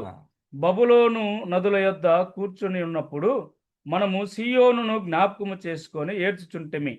వాటి మధ్యనున్న నిరపరంజి చెట్లకు మన సితారాలు తగిలించితిమి. అచట మనలను చెరగొన్నవారు ఒక కీర్తన పాడుడి అనిరి. మనలను బాధించిన వారు సియోను కీర్తనలో ఒక దానిని మాకు వినిపించుడి అని మన వలన ఉల్లాసము కోరిరి. అన్యుల దేశములో యెహోవా కీర్తనలు మనమెట్లు పాడుదము. பாபிலோனிலே உட்கார்ந்து கொண்டு ஆறுகளின் அண்டையிலே அழுது கொண்டிருக்கிறார்கள். బబులోను నది యొద్ద కూర్చుని ఉండి వారు అక్కడ ప్రలాపిస్తూ ఉంటున్నారు, ఏడుస్తూ ఉంటున్నారు. ஆறுகள் என்று சொல்லப்பட்டிருக்கிறது. నదులు అని ఇక్కడ చెప్పబడి ఉంటున్నది. ஒரு ஆறு அல்ல, ఒక నది కాదు, ஆறுகள் என்று பார்க்கிறோம். నదులు అని చూస్తుంటున్నాము. அப்படின்னா என்ன அர்த்தம்? అంటే అర్థం ఏమిటి? சிறைபிடித்து கொண்டு போன யூதர்கள் ஒரே இடத்துல నెబుకద్నెజర్ அங்க வைக்கவில்லை. వారు వారిని చెరకొనపోబడిన ఆ యొక్క రాజు నెబుకద్నెజర్ రాజు వారందరినీ ఒకే చోట కూర్చోబెట్టలేదు, ఉంచలేదు. பாபிலோனிலே பல ஆறுகள் இருக்கிறது. బబులోనులో అనేక నదులు ఉన్నాయి. அந்த ஆறுகளுக்கு எல்லா ஆறுகள் அண்டையிலேயும் அவர்களை சிதறடித்து ஆங்காங்கே அவர்களை என்ன பண்றாரு? குடியேற செய்கிறதை ఆ பார்க்கிறோம். యొక్క బబులోనులో ఉన్నటువంటి నదులన్నిటి దగ్గర వారిని చెదరగొట్టి అక్కడక్కడక్కడ కొంతమందిని ఉంచాడు. ஓகே. இப்போ என்ன பண்றாங்க? பாபிலோன்ல இருக்கக்கூடிய யூதர்கள் ఇప్పుడు బబులోనులో ఉన్నటువంటి యూదులు ஆறுகள் அண்டையிலே கூடி வருகிறார்கள். నదుల యొద్దకు అక్కడ కూడి వస్తున్నారు. எதுக்காக வராங்க? ఎందు నిమిత్తం వస్తున్నారు? அழுகிறதற்காக வருகிறார்கள். వారు ఏడ్చుట కొరకు వస్తున్నారు. இது என்ன மீட்டிங் இது? ఇది ఏం మీటింగు? அழுகிற மீட்டிங். ఇది ఏడ్చే మీటింగ్. அழுகிறதற்கென்றே வருகிறார்கள். వారు ఏడ్చే దాని కొరకే కూడి వస్తున్నారు. எதை நினைத்து அழுகிறார்கள்? దేని జ్ఞాపకం చేసుకుని వారు ఏడుస్తున్నారు? அவர்கள் சீயோனை நினைத்து அழுகிறார்கள். వారు సియోనును జ్ఞాపకము చేసుకొని ఏడుస్తున్నారు. பாபிலோனிலே உட்கார்ந்து கொண்டு சீயோனை நினைத்து அழுகிறார்கள். బబులోనులో కూర్చొని సియోనును జ్ఞాపకము చేసుకొని వారు ఏడుస్తున్నారు. என்னெல்லாம் நினைச்சிருப்பாங்க கொஞ்சம் சொல்லுங்க. వారు ఏమేమి జ్ఞాపకం చేసుకొని ఉంటారో కొంచెం చెప్పండి. அவர்கள் சுதந்திரமாய் இருந்ததை நினைத்திருப்பார்கள். వారు స్వాతంత్రముగా ఉన్న సంగతులను జ్ఞాపకం చేసుకొని ఉంటారు. நாங்க இப்போ அடிமைகளாக இருக்கின்றோம். కానీ ఇప్పుడు మేము బానిసలముగా ఉన్నాము. சீயோனை நினைத்து அழுகிறார்கள். సియోను జ్ఞాపకం చేసుకొని ఏడుస్తున్నారు. என்ன நினைத்திருப்பார்கள்? ఏమి జ్ఞాపకం చేసుకొని ఉంటారు? தேவாலயம் நினைவுக்கு வந்திருக்கும். వారికి దేవాలయము అక్కడ జ్ఞాపకం వచ్చి ఉండవచ్చు. பலிகள் நினைவுக்கு வந்திருக்கும். బలులు జ్ఞాపకమునకు వచ్చి ఉండవచ్చు. பண்டிகைகள் நினைவுக்கு வந்திருக்கும். పండుగలు వారికి జ్ఞాపకం వచ్చి ఉండవచ్చు. பிரதான ஆசாரிய நினைவுக்கு வந்திருக்கும். ప్రధాన యాజకుడు వారికి జ్ఞాపకమునకు వచ్చి ఉండవచ్చు. அவர்கள் கர்த்தரை போற்றி துதித்து ஆராதிக்கிற அந்த நாட்கள் எல்லாம் அவர்களுக்கு நினைவுக்கு வந்திருக்கும். వారు దేవుణ్ణి అక్కడ పొగడి ఆయన కీర్తన పాడి ఆయన స్తుతించిన కార్యాలన్నీ కూడా వారికి జ్ఞాపకమునకు వచ్చి ఉండవచ్చు. ஆனா இப்போ அதெல்லாம் அவங்களுக்கு இல்ல. కానీ ఇప్పుడు అవన్నీ వారికి లేవు. எவ்வளவு பரிதாபமான ஒரு நிலை. ఎంత ఒక పరితపించవలసినటువంటి ఒక స్థితి అది. இருக்கும்போது அவர்களுக்கு அதனுடைய மதிப்பு தெரியல. ఉన్నప్పుడు దాని యొక్క విలువ వారికి తెలియలేదు. இல்லாதப்போ உட்கார்ந்து அழுதுகிட்டு இருக்கிறாங்க. అది లేనప్పుడు వారు కూర్చొని దాన్ని తలుచుకొని ఏడుస్తూ ఉన్నారు. என் அருமையான சகோதரனே சகோதரிகளே, నా ప్రియమైన సహోదర సహోదరులారా, கர்த்தர் நமக்கு கொடுத்திருக்கக்கூடிய பாக்கியங்கள் எவ்வளவு பெரியதா இருக்கிறது. దేవుడు మనకిచ్చే యొక్క భాగ్యములు అవి ఎంత గొప్పవిగా ఉంటున్నాయి, ధన్యతలు. ஆண்டவரை ஆராதிப்பது எவ்வளவு பெரிய பாக்கியங்க. దేవుణ్ణి ఆరాధించుట అనేది ఎంత గొప్ప ధన్యత అండి. தேவனை துதிப்பது, பண்டிகை கொண்டாடுகிறது எவ்வளவு பெரிய பாக்கியம் அது. దేవుణ్ణి స్తుతించుట, ఆ యొక్క పండుగను ఆచరించుట అనేది ఎంత గొప్ప ధన్యత. இன்றைக்கு விசுவாசிகள் கர்த்தருடைய நாள் அல்லது ஆராதனைக்கென்று கொடுக்கக்கூடிய அந்த மதிப்பு இன்றைக்கு இல்லாமல் போய்விட்டது. ఈ దినములో ఉండేటువంటి విశ్వాసులు దేవుడికి ఇవ్వవలసినటువంటి ఆ యొక్క ఆరాధనకి ఇవ్వవలసినటువంటి ప్రాముఖ్యతను, విశ్రాంతిని ఆయనకి ఇవ్వలేకపోతూ ఉన్నారు. யோசிச்சு பாருங்க. இன்றைக்கு நமக்கு ஓய்வு நாள் கிடையாது. మనకి ఈ యొక్క ఇప్పుడు మనకు విశ్రాంతి దినం అనేది లేదు. புதிய ஏற்பாட்டில் ஆண்டவர் அதை திருப்பி விட்டார். ఆ యొక్క క్రొత్త నిబంధనలో ప్రభు దాన్ని మార్చివేశాడు. ஓய்வு நாள் இல்லை, అది విశ్రాంతి దినము కాదు, ஆனால் கர்த்தருடைய நாள் இருக்கிறது. ప్రభు దినం ఉన్నది. ஆனால் ஓய்வு நாட்களிலே செய்ய வேண்டிய அல்லது கர்த்தருடைய நாளானது ஓய்வு நாளினுடைய ஒரு அநேக நிழலை நாம் பார்க்க முடிகின்றது. ఈ యొక్క విశ్రాంతి దినములో చేయవలసినటువంటి అనేక కార్యాలు అనేది ప్రభు దినములో మనకు ఛాయారూపకంగా కనబడుతుంటున్నాయి. அப்போ இந்த ஓய்வு நாட்களிலே பாடங்கள் கர்த்தருடைய நாளுக்கென்று நாம் எடுத்துக்கொள்ளலாம். ఈ యొక్క విశ్రాంతి దినములో ఆచరించే యొక్క పాఠాలన్నీ కూడా ప్రభు దినమున మనము ఆచరించే వారముగా మనం ఉంటున్నాము. இந்த ஓய்வு நாள் சிருஷ்டியில ஆரம்பமானதாக இருக்கிறது. ఈ యొక్క విశ్రాంతి దినము సృష్టిలో ప్రారంభమై ఉంటున్నది. 6 நாள் ஆண்டவர் வேலை செய்தார். ఆ యొక్క 6 దినాలు ప్రభు ఆ దేవుడు అక్కడ పని చేశాడు. 7ஆம் நாள் ஓய்ந்திருந்தார் என்று ஆதியாகமம் 1ஆம் அதிகாரத்திலே வாசிக்கிறோம். 7వ దినము ఆయన విశ్రాంతి దినము పొందెనని ఆదికాండం 1వ అధ్యాయంలో మనం చదువుతూ ఉన్నాము. அந்த கட்டளை தான் இஸ்ரவேலர்களுக்கு கொடுக்கின்றார். ఆ యొక్క ఆజ్ఞనే, ఆ యొక్క కట్టడలనే ఆయన ఇశ్రాయేలు ప్రజలకు ఇచ్చాడు. அந்த மாதிரியை இஸ்ரவேலர்களுக்கு கொடுக்கின்றார். ఆ యొక్క మాదిరిని ఇశ్రాయేలు ప్రజలకు ఇచ్చాడు. அங்கே வாசிக்கிறோம் 7ஆம் நாளை தனக்கென்று அவர் பரிசுத்தப்படுத்தினார் என்று வாசிக்கின்றோம். మనం అక్కడ చదువుతుంటున్నాము 7వ దినము ఆయనకంటూ తనకంటూ దాన్ని పరిశుద్ధపరచుకొనెను అని చూస్తున్నాము. பரிசுத்தப்படுத்தினார் என்றார் பிரித்தெடுத்தார் என்று அர்த்தமாக இருக்கிறது. పరిశుద్ధపరచబడెను అంటే దానికి అర్థం ఏమిటంటే అంటే ప్రత్యేకించబడము అనే అర్థము. அப்போ ஓய்வு நாள் பிரித்தெடுக்கப்பட்டது என்றால் విశ్రాంతి దినము ప్రత్యేకించబడినది అంటే யாருக்காக? ఎవరి నిమిత్తము? கர்த்தருக்காக. ప్రభువు నిమిత్తము. அது கர்த்தருக்கென்று பிரித்தெடுக்கப்பட்ட நாளாக இருக்கிறது. అది ప్రభువు కొరకు ప్రత్యేకించబడిన దినమై ఉంటున్నది. ஓய்வு வாரம் கர்த்தருக்கென்று பிரித்தெடுக்கப்பட்ட வாரமாக இருக்கிறது. విశ్రాంతి వారము అది దేవుని కొరకు ప్రత్యేకించబడిన వారమై ఉంటున్నది. ஓய்வு வருஷம் அது கர்த்தருக்கென்று பிரித்தெடுக்கப்பட்ட வருஷமாக இருக்கிறது. అక్కడ విశ్రాంతి సంవత్సరము అది దేవుని కొరకు ప్రత్యేకించబడిన సంవత్సరం అయి ఉంటున్నది. அப்படின்னா என்ன అర్థం? అంటే అర్థం ఏమిటి? இது கர்த்தருக்குரியது என்று அர்த்தம். ఇది ప్రభువుకు సంబంధించినది అని అర్థం. చెందినది అని అర్థం. கர்த்தருக்கு உரியது, అది ప్రభువుకు చెందినది. அப்போ அப்படி அதோட அர்த்தம் என்ன? దాని అర్థం ఏమిటి? நான் ஓய்வு நாளை கொண்டாடும் போது, నేను విశ్రాంతి దినమును నేను ఆచరిస్తూ ఉంటున్నప్పుడు, ஓய்வு வாரத்தையோ ஓய்வு வருஷத்தையோ நான் கொண்டாடும் போது, నేను ఆ యొక్క విశ్రాంతి వారమును విశ్రాంతి సంవత్సరమును నేను ఆచరిస్తూ ఉంటున్నప్పుడు, நான் சொல்லுகிற காரியம் நான் கர்த்தருக்கு உரியவன். నేను చెప్పే ఒక కార్యం ఏమిటంటే నేను ప్రభువుకు చెందిన వాడను. அவ ఓய்வு நாள் ఎதை ஞாபகப்படுத்துகிறது? అలాగైతే ఇక విశ్రాంతి దినము దేనిని జ్ఞాపకం చేస్తుంది? நீ எனக்கு சொந்தம், నీవు నాకు సొంతమైన వాడవు, நீ எனக்கு சொந்தம், నీవు నాకు సొంతము, நீ என் சொந்தமாக இருக்கின்றாய். నీవు నా సొంతమై ఉన్నావు. நான் ஓய்வு நாளை ஆசரிக்கும் போது நான் சொல்லுகிறேன், ஆம் ஆண்டவரே நான் உனக்கு உரியவன் என்று. నేను ఆ యొక్క విశ్రాంతి దినము నేను ఆచరిస్తూ ఉంటున్నప్పుడు నేను అంటున్నాను, అవును ప్రభువా, నేను నీకు సంబంధించిన వాడు, నీకు చెందిన వాడను. இந்த நாள் முழுவதும் நான் உமக்கு சொந்தமானவன். ఈ దినమంతా కూడా నేను నీకు చెందిన వాడను. இந்த வாரம் முழுவதும் நான் உமக்கு சொந்தமானவன். ఈ యొక్క వారమంతా కూడా నేను నీకు చెందిన వాడను. இந்த வருஷம் முழுவதும் நான் உமக்கு சொந்தமானவன். ఈ యొక్క సంవత్సరం అంతా కూడా నేను నీకు చెందిన వాడను. அப்ப மத்த நாட்கள் எல்லாம் இல்லையான்னு கேட்காதீங்க. అలాగైతే మిగతా దినాలన్నీ కాదని కాదు. இது அந்த அந்த விசேஷ நாளாக இருக்கின்றது. ఇది చాలా విశేషమైన ఒక దినముగా ఉంటున్నది. அப்போ இந்த ஓய்வு நாள், இந்த ஓய்வு வாரம், ஓய்வு வருஷம் கர்த்தருக்குரியது, நாம் கர்த்தருக்குரியவர்கள் என்று சொல்லக்கூடிய வார்த்தையாய் இருக்கிறது. ఈ యొక్క విశ్రాంతి దినము, ఈ యొక్క విశ్రాంతి వారము, ఈ యొక్క విశ్రాంతి సంవత్సరము అది ప్రభువుకు చెందినది. கர்த்தருடைய நாள் அது, அந்த நாளிலேயும் நாம் அதை தான் சொல்லுகின்றோம்.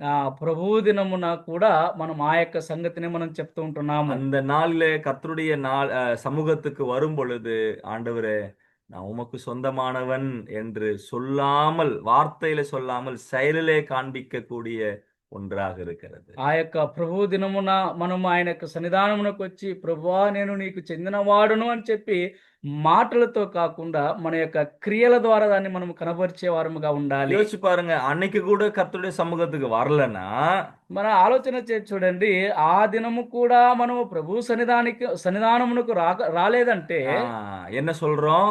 ఏం చెప్తున్నాము? ஆண்டவரே இன்னைக்கு கூட நான் உமக்கு சொந்தம் இல்ல, நான் எனக்கு சொந்தம் தான். ప్రభువా ఈ దినము కూడా నేను మీకు చెందిన వాడిని కాదు, ఈ దినము కూడా నాకు సంబంధించినదే, నాకు చెందినదే అని అంటున్నాము. அப்ப இந்த 6 நாளும் எனக்கு தான், இந்த 7வது நாளும் எனக்கு தான் அப்படின்னு இஸ்ரவேலர்கள் சொல்றாங்க. ఈ యొక్క 6 దినాలు నావే, 7వ దినము కూడా నాదే అని ఇశ్రాయేలు ప్రజలు చెప్పారు. நாமளும் அதை தான் சொல்லிக்கிட்டு இருக்கோம். మనము కూడా అదే చెప్తున్నాము. கர்த்தருடைய நாள் கர்த்தருக்கு கொடுக்காம 7 நாளும் ఎందుதான், நான் உமக்கு சொந்தம் இல்லைன்றத வார்த்தையில் அல்ல செயல்களிலே நாம் சொல்லுகின்றோம். ప్రభు దినమును ప్రభువుకు ఇవ్వకుండా ఆ 7వ దినము కూడా నాదే అని చెప్పి మన యొక్క క్రియల ద్వారా దాన్ని కనబరుస్తూ ఉంటున్నాం. அதைத்தான் இந்த இஸ்ரவேலர்கள் செய்தவர்களாக இருக்கிறார்கள். అదే ఈ యొక్క ఇశ్రాయేలు ప్రజలు చేసిన వారుగా ఉంటున్నారు. அதைத்தான் இந்த யூதர்கள் செய்தவர்களாக இருக்கிறார்கள். అదే ఈ యొక్క యూదులు చేసిన వారుగా ఉంటున్నారు. அவர்கள் சீயோனை நினைத்து அழுது கொண்டிருக்கிறார்கள். వారు సియోనును జ్ఞాపకము చేసుకొని ఏడ్చుచున్నారు. அப்போ என்ன அர்த்தம்? అంటే అర్థం ఏమిటి? கர்த்தருக்கு கொடுக்க வேண்டிய நேரத்திலே கர்த்தருக்கு கொடுக்காமல் దేవునికి ఇవ్వవలసినటువంటి యొక్క సమయమును దేవునికి ఇవ్వకుండా அதை உதாசீனப்படுத்தினதினாலே దానిని వ్యర్థపరచుటను బట్టి தேவன் இப்பொழுது அதனுடைய மதிப்பு தெரியும்படியாக செய்திருக்கின்றார். ఇప్పుడు దేవుడు దాని యొక్క విలువ తెలిసేటట్లుగా వారికి చేశాడు. எங்க ఎక్కడ எங்க ఎక్కడ? எருசலேம்ல அல்ல, యెరూషలేములో కాదు, பாபிலோனிலே தெரியுது. బబులోనులో ఆ యొక్క సంగతి వారికి తెలుస్తుంది. பாபிலோனிலே உட்கார்ந்து கொண்டு இப்போ அழுது கொண்டு இருக்கிறார்கள். ఇప్పుడు వారు బబులోనులో కూర్చొని వారు ఏడుస్తూ ఉన్నారు. எப்படி அழுகுறாங்க? ఎలాగ ఏడుస్తున్నారు? அவர்களுடைய கிண்ணறங்களை எல்லாம் அலரி செடியின் மேல வைத்து விட்டார்கள். వారి యొక్క సితారాలన్నీ కూడా నిరపవంచి చెట్ల పైన వారు వేశారు. இப்ப 3வது వచనத்துல ఇప్పుడు 3వ వచనములో சிறைபிடித்தவர்கள் கேட்கிறார்கள். ఇప్పుడు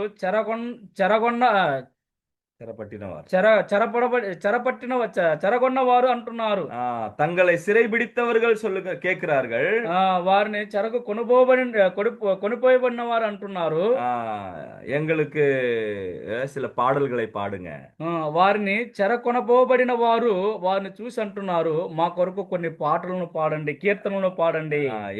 என்ன பாடல்கள்? ఏమిటా కీర్తనలు? సియోనిన్ పాட்டுகளில் சிலதை பாடுங்கள். సియోను కీర్తనలో ఒకదానిని మాకు వినిపించండి. యూదర్களை పాళాకినவர்கள் கேட்கிறார்கள். యూదా ప్రజలను చెరిపివేసిన వారు అడుగుతూ ఉన్నారు, మంగళ గీతంகளை పాడుங்கள். అక్కడ వారు అడుగుతూ ఉంటున్నారు, మాకు కీర్తనలు పాడండి అంటున్నారు. సియోనిன் பாட்டுக்கள், సియోను కీర్తనలు, మంగళ గీతంகள். అక్కడ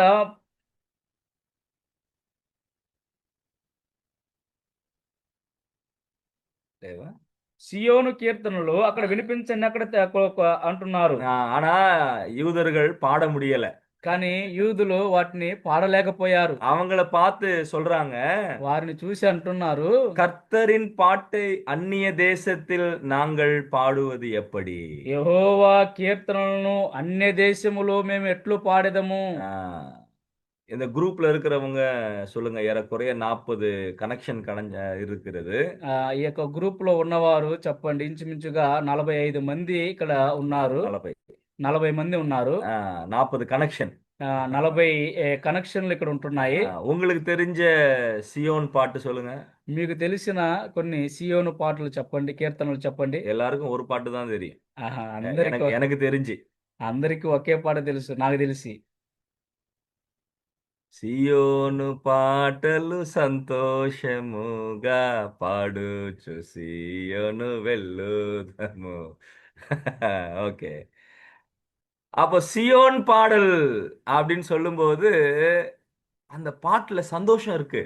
సియోను కీర్తనలు అని చెప్పినప్పుడు ఆ యొక్క కీర్తనలో సంతోషము ఉన్నది. அந்த பாடல்ல தேவனுடைய மகிமை இருக்கிறது. ఆ యొక్క పాటలో ఆ యొక్క కీర్తనలో దేవుని యొక్క మహిమ దాగి ఉన్నది.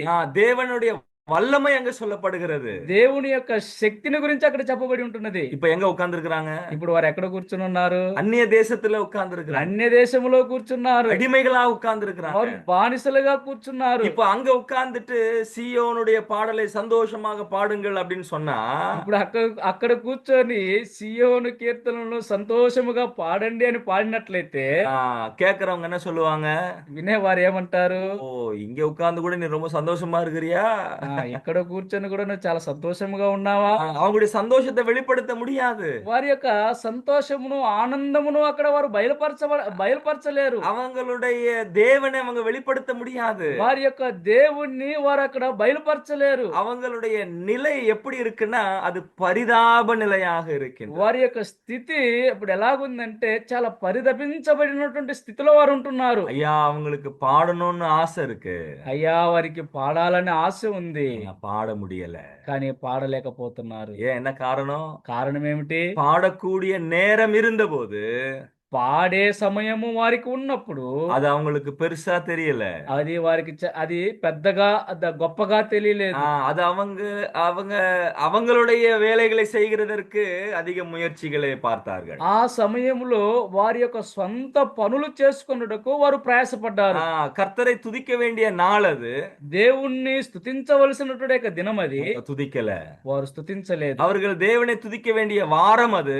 వారు ప్రభువును స్తుతించవలసినటువంటి వచ్చినటువంటి వారం అది, ஆனால் அவர்கள் துதிக்கல. కానీ వారు స్తుతించలేదు. தேவனை துதிக்க வேண்டிய வருஷம் அது, ప్రభువుని స్తుతించవలసినటువంటి సంవత్సరం అది, ஆனால் அவர்கள் துதிக்கவில்லை. కానీ వారు స్తుతించలేదు. என் அருமையான சகோதரனே சகோதரிகளே, నా ప్రియమైనటువంటి సహోదర సహోదరులారా, தேவனுடைய தாசர்களே, దేవుని దాసులారా, ஒரு முறை நாம் யோசித்து பார்ப்போம். ఒకసారి మనల్ని మనం పరీక్షించుకొని చూద్దాం. கர்த்தருடைய காரியங்களை நாம் எந்த அளவுக்கு முதன்மையான இடங்களிலே வைத்து நாம் அதை பார்த்து கொண்டிருக்கிறோம். దేవుని యొక్క కార్యాలను మనము వాటికి ఎంత ప్రాధాన్యతనిచ్చి మనం వాటిని జరిగిస్తూ ఉన్నాము. ஆண்டவரை பாடி துதிப்பது தாங்க, ஆனா அதுக்கு எவ்வளவு முக்கியத்துவம் கொடுக்கின்றோம். ప్రభువును పాడి స్తుతించడమేనండి, కానీ దానికి ఎంత ప్రాధాన్యతనిస్తున్నాము. ஆண்டவரை ஆராதிப்பது அதுக்கு எவ்வளவு முக்கியத்துவம் கொடுக்கின்றோம். ప్రభువుని ఆరాధించుట, దానికి మనం ఎంత ప్రాధాన్యతనిస్తున్నాము. ஆண்டவருடைய ஊழியத்துக்கு எவ்வளவு முக்கியத்துவம் கொடுக்கின்றோம். ప్రభు యొక్క సేవకు మనం ఎంత ప్రాధాన్యత ఇస్తున్నాము. இந்தியாவில பல மாநிலங்களிலே இன்னைக்கு வெளி ஊழியம் செய்ய முடியாத ஒரு காலகட்டத்தில் இருக்கின்றோம். ఇండియాలో అనేక రాష్ట్రాలలో ఈ దినము బహిరంగముగా సువార్త ప్రకటించలేకపోతూ ఉంటున్నాము. இப்போ ஆந்திரா தெலங்கானா பகுதிகளிலேயும் அப்பேற்பட்ட ஒரு காலமானது வந்து கொண்டு இருக்கின்றது. ఇప్పుడు ఆంధ్రప్రదేశ్, అదే విధంగా తెలంగాణలో కూడా అలాంటి పరిస్థితి ఏర్పడి ఉంటున్నది. சுவிசேஷம் அறிவிக்கிறதற்கான கதவுகள் மூடப்பட்டு வந்து கொண்டு இருக்கின்றது. సువార్తను ప్రకటించుట కొరకు అక్కడ ద్వారాలు మూసివేయబడిన స్థితిలో కనబడుతుంటున్నాయి. இப்ப மூடப்படலையே, కానీ ఇప్పుడు మూయబడలేదే, இன்னும் திறந்திருக்கின்றது. ఇంకా తెరవబడినట్లుగానే ఉన్నాయి. திறந்திருக்கும் போது இன்னும் நீங்க ஊழியம் பண்ணாம சுவிசேஷம் அறிவிக்காம உட்கார்ந்து கொண்டு இருப்பீர்களானால், ఆ యొక్క తలుపులు మూసివేయబడక ముందే మీరు సువార్తను ప్రకటించకుండా దేవుని యొక్క సేవ చేయకుండా మనం ఉన్నట్లయితే, ஒரு நாள் மூடப்பட்ட பிறகு ఒక దినము అవి మూసివేయబడిన తర్వాత யூதர்கள் எல்லாரும் எப்படி பாபிலோனிலே உட்கார்ந்து அழுதார்களோ, ఈ యొక్క యూదులందరూ కూడా ఎలాగైతే బబులోనులో కూర్చొని వారు ఏడుస్తూ ఉన్నారో, ஒரு நாள் வரும் நாமளும் அழ வேண்டிய ஒரு நாள் வரும். ఒక దినము వస్తుంది మనము కూడా కూర్చొని ఏడ్చే దినము. ஐயா, எனக்கு கதவுகள் திறந்திருந்தது, అయ్యా నాకు ఆ యొక్క తలుపులు తెరిచి ఉన్నాయి, சுவிசேஷம் அறிவிக்கிறதற்கான வழிகள் இருந்தது, సువార్తను ప్రకటించుటకు మార్గాలు ఉన్నాయి, கிராம கிராமங்கள் செல்லுவதற்கான வாய்ப்புகள் எனக்கு இருந்தது, గ్రామ గ్రామాలకు వెళ్లే అవకాశాలు నాకున్నాయి. அந்த நாளிலே நான் செய்யவில்லை. ఆ యొక్క దినములలో నేను చేయలేదు. அந்த நாட்களிலே நான் அவைகளை உதாசீனப்படுத்தினேன். ఆ యొక్క దినములలో వాటిని నేను చాలా వ్యర్థపరిచాను. இன்றைக்கு கதவுகள் அடைக்கப்பட்டது. ఇదిగో ఈ దినము ఆ యొక్క తలుపులు ద్వారాలు మూసివేయబడ్డాయి. செய்ய வேண்டும் என்ற விருப்பம் இருக்கின்றது, చేయాలనే యొక్క ఆశ నాకుంది, ஆனால் முடியாத சூழ்நிலை. కానీ చేయలేని యొక్క పరిస్థితి. அழுகிற ஒரு நாள் வரும், ఏడ్చే ఒక దినం వస్తుంది. அழுகிற நாள் ஒன்று வரும். ఇదిగో ఏడ్చే దినము ఒకటి వస్తుంది. இந்த நாள் வருவதற்கு முன்னதாக ఆ యొక్క దినము వచ్చుటకు ముందుగానే கர்த்தர் இன்றைக்கு எதெல்லாம் செய்கிறதற்கான சுதந்திரத்தையும் அந்த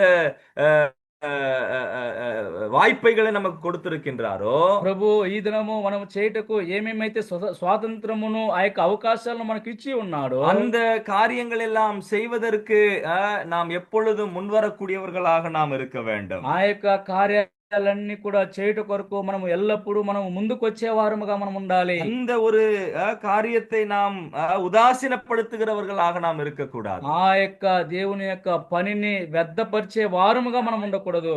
ஆனால் இங்க என்ன நடக்கின்றது? కానీ ఇక్కడ ఏం జరుగుతుంది? என் அருமையான சகோதரனே சகோதரிகளே, నా ప్రియమైన సహోదర సహోదరులారా, தேவனுடைய காரியங்கள் உதாசீனப்படுத்தப்படுகின்றது. దేవుని యొక్క కార్యాలు వ్యర్థపరచబడుతున్నాయి. இவர்கள் அழுது கொண்டு இருக்கிறார்கள், వారు ఏడుస్తూ ఉన్నారు, அழுது கொண்டு இருக்கிறார்கள். వారు ఏడుస్తూ ఉన్నారు. அவர்களுக்கு தேவன் நினைவுபடுத்துகிறதை நாம் அங்கே பார்க்கின்றோம். వారికి దేవుడు జ్ఞాపకము చేసే ఒక సంగతిని మనం ఇక్కడ చూస్తున్నాము. இப்போ 70 வருஷம் கழித்து ఇప్పుడు 70 సంవత్సరాల తరువాత அந்த అழுகிறவர்களுக்கு தேவன் மறுபடியும் ஒரு வாய்ப்பை கொடுக்கின்றார். ఆ యొక్క 70 సంవత్సరాల తరువాత ఏడ్చే వారందరికీ దేవుడు మరొక అవకాశం ఇస్తున్నాడు. அந்த வாய்ப்பினுடைய ஒரு காரியம் தான் எஸ்ரா 1:1 நாம் ఆ வாசித்தோம். యొక్క అవకాశం యొక్క ఒక కార్యమే ఎజ్రా గ్రంథము 1వ అధ్యాయం 1వ వచనంలో చదువుతున్నాము. கர்த்தருடைய வார்த்தையின்படியே அவர்கள் திரும்பி வருகிறார்கள்.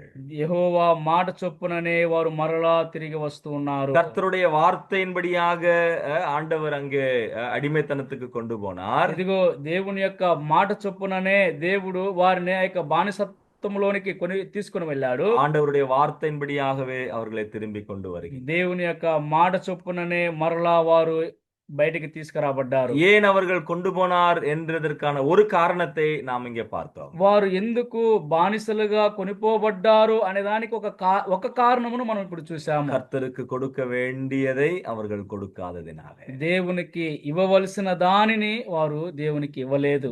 நாம் எப்படி இருக்கிறோம், நம்மை நாம் யோசித்து பார்ப்போம். మనం ఎలాగున్నాము మనము ఆలోచన చేసి చూసుకుందాము. கர்த்தருக்கு சித்தமா இருந்தால், வாய்ப்பு கிடைத்தால் மற்றொரு முறை அதனுடைய தொடர்ச்சியை நாம் பார்க்கலாம். ప్రభు చిత్తమైతే, ప్రభు అవకాశం కల్పిస్తే దాని యొక్క కొనసాగింపును మనం మరలా ధ్యానం చేద్దాం. தேவன் தாமே இந்த வார்த்தைகள் நமக்கு ஆசீர்వదించును. ప్రభు తానే ఈ యొక్క మాటలు ఆశీర్వదించును గాక. ఆమేన్. ఆమేన్. ప్రభువుని ప్రియులారా, మరి 4945వ రోజున మార్నింగ్ కాన్ఫరెన్స్ లో చక్కని సందేశాన్ని మనం విన్నాం. బబులోను చెరలో వండుకొని ఇశ్రాయేలీలు మరి దుఃఖపడ్డారు, ఏడ్చారు అన్న విషయాన్ని మనం చూసాం. వారు చేయవలసిన సమయంలో చేయలేక నిర్లక్ష్యపరిచారు, ఇప్పుడు ఏడుస్తున్నారు అన్న విషయాన్ని మనం చూస్తున్నాం. ఒక దినం రాబోతుంది, ఆ రోజు విశ్రాంతి దినం సరిగా పాటించని దినం వచ్చినప్పుడు బాధపడేదానికన్నా విశ్రాంతి దినం సరిగా పాటించి దేవుని నామాన్ని మహింపరిచేవారుగా మనం ఉండాలని హెచ్చరింపబడుతున్నాం. చక్కని సందేశాన్ని అందించినటువంటి జాన్ మార్క్ను బట్టి దేవుని స్తుతిస్తున్నాం. మరి వారికి మనం ప్రేమ వందనాలు తెలియజేస్తున్నాం. అలాగనే చక్కగా తర్జుమా చేసి అందించినటువంటి బ్రదర్ రవి గారికి కూడా ప్రేమ వందనాలు తెలియజేస్తున్నాం. మంచిది. ఈరోజు మార్నింగ్ కాన్ఫరెన్స్ లో ప్రార్థన చేసిన బ్రదర్ పాల్ శ్రీరాములు అంకుల్ బట్టి దేవుని స్తుతిస్తూ ఉన్నాం. మరి పాట పాడి వినిపించినటువంటి ఎలీషా బాబు గారిని బట్టి దేవుని స్తుతిస్తున్నాం. చక్కని పాట పాడి వినిపించారు. మధురమైనది యేసు ప్రేమ అన్న విషయం. అలాగనే వాకింగ్ కొరకు ప్రార్థన చేసిన బ్రదర్ జాన్ పాల్ గారికి ప్రేమ వందనాలు. ఇప్పుడు ముగింపు ప్రార్థన చేసుకొని కూడిక ముగించుకుందాం. బ్రదర్ ఆదినారాయణ గారు ఉన్నారు మన మధ్య, ముగింపు ప్రార్థన చేస్తాం. వందనాలు బ్రదర్. వినపడుతుంది, వినిపిస్తుంది. వినిపిస్తాను. కరుణగల మా తండ్రి, చాలగలిగిన మా ప్రభువా, పూజ్యనీడ కరుణా సంపన్నుడ, మీకు స్తోత్రాలు. మరొక నూతన దినాన్ని మాకు అనుగ్రహించి అరుణోదయమున ప్రభువా మీ పాదాల చెంతకొచ్చి మీకు ముఖ దర్శనం చేసుకునే భాగ్యం మాకు ఇచ్చినందుకు వందనాలు, స్తోత్రాలు చెల్లిస్తున్నాం. మీ దయకాల సమయంలో మీ దాసులు జాన్ పాల్ గారిని నిలబెట్టి అయ్యా మరి తండ్రి మీరు చక్కటి వర్తమానం అందించారు. తర్జుమా విషయంలో జాన్ మార్క్ గారిని అయినా, అదేవిధంగా తర్జుమా విషయంలో రవి బ్రదర్ని ఆయన మరి తండ్రి మీరు నిలబెట్టి చక్కటి తర్జుమా చేయించారు. వారికి ఇచ్చిన జ్ఞానాన్ని బట్టి వందనాలు ఉన్నాయన. నాడు ఇజ్రాయేలు ప్రజలు బానిసత్వంలో ఉండి ఏడ్చినారు, బాధపడినారు. అయ్యా మరి తండ్రి సరైన సమయంలో వారు మిమ్మల్ని మరి తండ్రి ఎరుగక ఆరాధించలేక ఎంతో నాయన మరి తండ్రి ప్రభా బాధపడినట్టుగా చూస్తున్నాం. అయ్యా అయినా కూడా ప్రభా వారు మీరు ఆలకించి నాయన మరి తండ్రి అయ్యా మరి తండ్రి వారిని ఓదార్చి ధైర్యపరిచినందుకు వందనాలు. అలాగే నాయన నేటి దినాల్లో మీరు ఆకటి దినాల్లో ఉంటున్నాం. మేము కూడా నాయన మరి తండ్రి మిమ్మల్ని తండ్రి సరైన రీతిలో ఆరాధించి అయ్యా మిమ్మల్ని ఘనపరిచే, మిమ్మల్ని మహింపరిచే భాగ్యం మాకు దయచేస్తున్నందుకు నీకు వందనాలైనా స్తోత్రాలు చెల్లిస్తున్నాం ప్రభువా. అయ్యా బానిసత్వపు చెర నుంచి మమ్మల్ని విడిపించినందుకై మీకు వందనాలైనా స్తోత్రాలు చెల్లిస్తున్నాం. అయ్యా మరి తండ్రి మిమ్మల్ని పూజించే బిడలుగా చేసుకున్నందుకు మీకు వందనాలైనా స్తోత్రాలు. ఈ భాగ్యం లేని వారికి ఇంకా అయ్యా మరి తండ్రి రక్షణ భాగ్యం దయచేయమని వేడుకొని ప్రార్థిస్తున్నాం ప్రభువా. అయ్యా మరి తండ్రి వాక్యం అందించిన మీ దాసు జాన్ మార్క్ గారిని, రవి గారిని మరి తండ్రి జ్ఞాపకం చేసుకునే సంఘాలని, కుటుంబాలను వర్ధిల్ల చేయండి. ఇంకా మీ సేవలో బలమైన పనిముట్లుగా వాడుకోమని వేడుకొని ప్రార్థిస్తున్నాం. విత్తబడిన వాక్యం వ్యర్థం కాకుండా మా హృదయాల్లో భద్రపరుచుకొని ఆ ప్రకారంగా నాయన మరి తండ్రి మిమ్మల్ని పూజించే వారంగా, మిమ్మల్ని ఘనపరిచి హెచ్చించి ఆరాధించే వారంగా ఉన్నట్లు మా జీవితాలు మార్చుకుంటారని నమ్మి నీకు వందనాలు చెల్లిస్తున్నాం. మీ చేతిలో పడ్డాం నాయన, మీ ఇష్టం వచ్చినట్టు మమ్మల్ని మార్చుకోండి ప్రభువా కృప చూపండి. ఈ మార్నింగ్ కాన్ఫరెన్స్ లో ఇంతవరకు నాయన మీరు నడిపించారు. ఇక ముందు కూడా నాయన మరి తండ్రి చక్కగా నడిపిస్తారని నమ్మి నీకు వందనాలు చెల్లిస్తున్నాం. మీ దేవుడు నడిపించిన మీ దాసులు రామమోహన్ బట్టి నీకు వందనాలు స్తోత్రాలు. మంచి జ్ఞానం ఇచ్చినందుకు వందనాలు. ఇది సహకరించిన ప్రియులందరినీ, పాల్గొన్న ప్రియులందరినీ బట్టి వందనాలు. భారం బాధ్యత ఇస్తున్న బార్నబాస్ బ్రదర్ని బట్టి నీకు వందనాలు స్తోత్రాలు చెల్లిస్తున్నాం. అన్నిట్లో మీరే మహిం పొందండి. చేరవచ్చిన ప్రియులందరి కొరకు ఈ మార్నింగ్ కాన్ఫరెన్స్ అందరి కొరకు నీకు స్తోత్రాలు వందనాలు చెల్లిస్తూ ఘనత మహిమ ప్రభావం మీకు వరకు ఈ దిన కార్యక్రమం అంతట్లో మాతో ఉండి నడిపించమని మా ప్రభు అయిన క్రీస్తు యేసు వారి పరిశుద్ధమైన నామాన్ని బట్టి స్తుతించి ప్రార్థించి దీన మనసు అడిగి వేడుకుంటున్నాం తండ్రి. ఆమేన్. వందనాలు బ్రదర్. వందనాలు బ్రదర్. ప్రియులారా, ఈరోజు కూడికను అధ్యక్షత వహించి నడిపించడానికి నాకు అవకాశం ఇచ్చిన బ్రదర్ బర్నబాస్ గారికి సమయాన్ని అప్పగిస్తున్నాను. బ్రదర్ వందనాలు బ్రదర్. బర్నబాస్ గారు వందనాలు.